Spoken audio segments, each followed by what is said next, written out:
Hello everyone, welcome to another episode of Tips for Truthers, a weekly video series I like to do where I just give you a little bit of advice about how to deal and cope with learning the truth and how to deal with the process you have to go through when doing such things.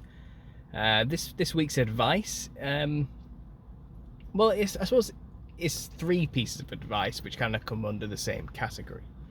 I was looking at my list and I was thinking I was going to do an individual video on each one of these, but I think it's best to maybe just pull them all together because they all kind of go hand in hand. And the first piece of advice is not to get stuck on one particular topic. The second piece of advice is prepare to be proven wrong a lot. And the third piece of advice is, it takes a long time before you finally reach like a level where you are, I suppose, have learned as much as you possibly can about the nature of the conspiracy. And from then on, you're kind of just observing global events and applying that lens to it so you can interpret things that are happening around you correctly. But to get there, that takes time and practice. And I suppose it's important to note that one point first, that it does take a long time, really, and a lot of growth, a lot of hashing out specific ideas and belief systems within your own psyche and mind, and refining them to finally get to a level where it's like, okay, I think I get it now. I think I understand conspiracy. It takes a while. Okay, and you really got to deep dive into certain perspectives to understand what it means to believe something, a particular topic, let's say. And then you've got to come out of that and maybe live the alternative view before understanding that it's somewhere in the middle, So that being said, it takes a long time to finally reach a level where you can finally comfortably say you get the truth, you understand the world, how it really works, the nature of reality and the nature of the conspiracy. So the first piece of advice which I mentioned is don't get stuck on one topic while doing this. If you want to get a holistic view of what the truth truly is and how the mechanics of the conspiracy that controls us influences our lives in media and in day-to-day things, every facet of our life, you're going to have to learn a lot of topics. Some of them may contradict each other, some of them may be alternative views, and only one could be the truth over the other, but you need to learn them all so you're not deceived, And while doing that, I said it takes time. So you may spend a year fully dedicated to learning about the banking corruption. And then you may also spend a year learning about secret societies and the sacrificial nature of their rituals and how they organize events around certain times and events on their calendar for ritualistic purposes, things like that. Then you may spend a lot of time as well dwelling on cosmologies, the nature of reality, literally, physically, and how that works. You may spend a lot of time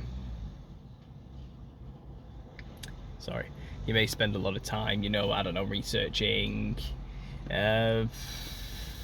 ancient history, megalithic structures, things like that, what was going on there. And even that alone will lead you down so many other rabbit holes of was it giants, was it aliens, is it demons, all these questions you got to ask. Did humans really build this? How old is the earth? And the answers will come, okay, but then suddenly you might find another theory which answers it differently, and that's okay. And you may have to let go of certain things that you held dear, certain subjects and topics which you thought were the 100% the truth, in favor of something new that came along. Because it's usually the case that at first your mind, as somebody who's just woken up, may only be palatable and may only be willing to accept that it's aliens at first. Okay, and it might take you a long time doing research in other areas before you even begin to consider the possibility that maybe it was something else. Because if you're coming out of the secular world, if you're waking up out of the matrix, let's say, then aliens are going to be the first thing you go to, and the first thing you're willing to naturally accept as okay and acceptable and probably the truth, okay? because you've been programmed to believe that it should be aliens. You know, the aliens built all these structures. You know what I mean? It's aliens making these crop circles. It's aliens trying to communicate with us. It's you know, it's aliens trying to help us or something, or whatever it is. You've applied that lens to it first, and then, like I said, as you really research the truth and cross certain lines, your mind will eventually be open to the possibilities that it could be something else, and then you may end up understanding, wait a minute, if it isn't aliens, then it's monsters that are on Earth that aren't extraterrestrial, they're terrestrial, let's say. Now, this is all just an example. Aliens I'm using it right now are just an example. This applies to numerous topics, okay, under many different facets, okay? But the point is, you believe one thing for a long time, expect to be wrong, or prove yourself wrong eventually, and move on to another topic. And it's all a part of that process, okay? It's a long process of believing things, then no longer believing them, to replace it with another topic. It's a lot of that for years. And then eventually you'll come to a level where it's kind of like there are no more topics to replace the truth you finally settled on. And if you're like me, or most other sincere truthers out there who will tell you the same thing, you will eventually get to God is real, and so are demons, and so is the biblical perspective. That's where you will end up. Ultimately, in the end, you will get there, okay? And again, for a lot of people, that's an extremely hard pill to swallow. It really is.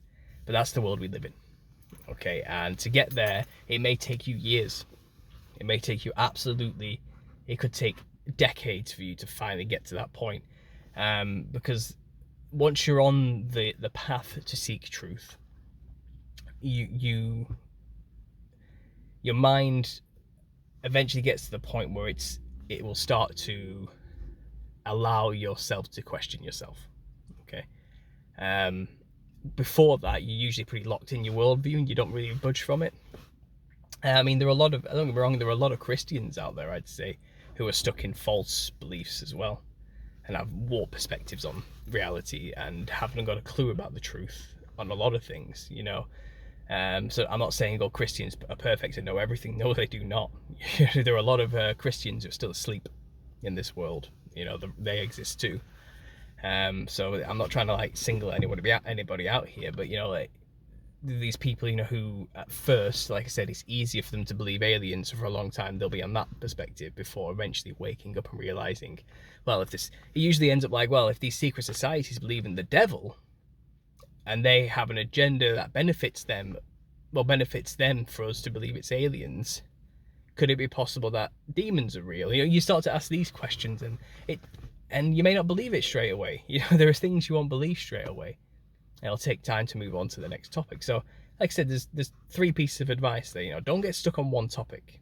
Don't get obsessed with just one thing and make your entire life about it. I see this a lot with a lot of people who are into the flat Earth movement, and they talk about nothing else. They have nothing else going on in their mind. Same when the Mandela effect turned up. We had these channels that were just obsessed with nothing but the Mandela effect, and that was the only thing they viewed their life through, and they stuck for it forever. And so there comes a point where you've got to move on to the next thing. You know, there's this attitude a lot of these people had, or maybe even still have, and it's kind of like all other truths hang on this one truth, and you have to know this. If you do not know this one truth, then you will not see the rest. That type of attitude. And it's like, no, you're one truth. There is just one truth. It's just one thing. It's one perspective to add to the holistic image. And if you spend your entire life focusing on one section, you're missing the whole. You aren't really awake. You aren't really seeing it. It's kind of like you've got uncomfortable in one perspective and one pigeonholed theory.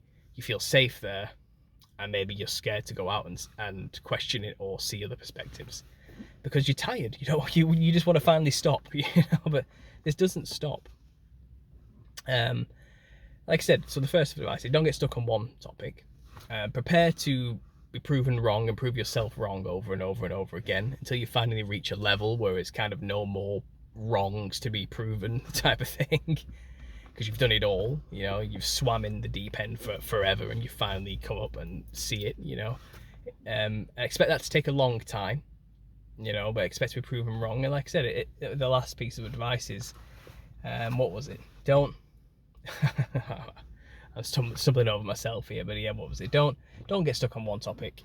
Expect to be proven wrong for a while, a lot, and expect it to take a long time before you actually finally get to a level. It's a journey. You're on a journey to find the truth, okay? So there are a lot of theories out there that are deceptions, you know, and sorry, it's getting quite hot in here. It's easy to acquiesce to some of these deceptions because they sound nice to the ear. Okay, there's a lot of Gnostic stuff out there mixed in with the truth, which sounds good to the ear. It sounds empowering to the individual, but it's steeped in esoteric Satanism. It's a little bit of truth, or it's a lot of truth mixed with just a little bit of a lie, but that lie's enough to just taint the whole thing, you know. There's a lot of those theories out there. There's a lot of stuff out there which is controlled opposition, we used to call it. There are people out there intentionally trying to knock you off your journey, knock you off the course to finding the truth. I'm being as vague as I can here because I don't want to pigeonhole anybody. I don't want to single individuals out. I've given a few examples here and there of topics this could apply to, but this applies to all truth or topics and everyone's journey, essentially. You know, don't get stuck on one thing and make your entire life about it. Don't do it, okay? Or you'll never be able to watch things unfold in the world and apply the correct perspective and wisdom to the events happening around you. You'll fail to interpret things correctly. You know, be willing to let some things go. You know, be willing to prove yourself wrong sometimes, because you will find out you will be wrong about a lot of things on your journey, and expect it to take a long time before you actually get there. You know, a lot of people think they know everything after watching a few YouTube videos after a week. You know, it just gets deeper and deeper and deeper and deeper. It gets harder and harder and harder to do as well. Not everyone makes it. Not everyone gets through the initial stages of waking up before giving up and just trying to close their eyes again. Not a lot of people can handle it or hack it. But those who are sincerely searching for truth, I think you already understand. You can't just stop. You can't just stop on one thing. Don't make any theory your holy cow. That's what I'm trying to say. Because you may not. You'll end up being really hurt when you find out it was all lies. Let's put it that way. It's just the only advice I can offer there on that subject. You know, this is 3 pieces of advice, kind of meld them into one, like I said, but I think you know what I'm trying to say. You see people out there who do this, who obsess over one thing, solely one thing, and don't go out there and look at the rest. Don't be that guy. Anyway, I'll leave it there. Thanks for listening to this one. I know this one was a bit of a rant and a ramble. It's hard for me to say this one clearly, but I know what I mean when I'm saying it, and I think through observation you will see people who do this too. Now I've mentioned it, and you'll understand why it's wrong and why you should try to not be that person. But anyway, guys, like I said, thanks for listening, and I'll be back next week with another tip, and as always, God bless.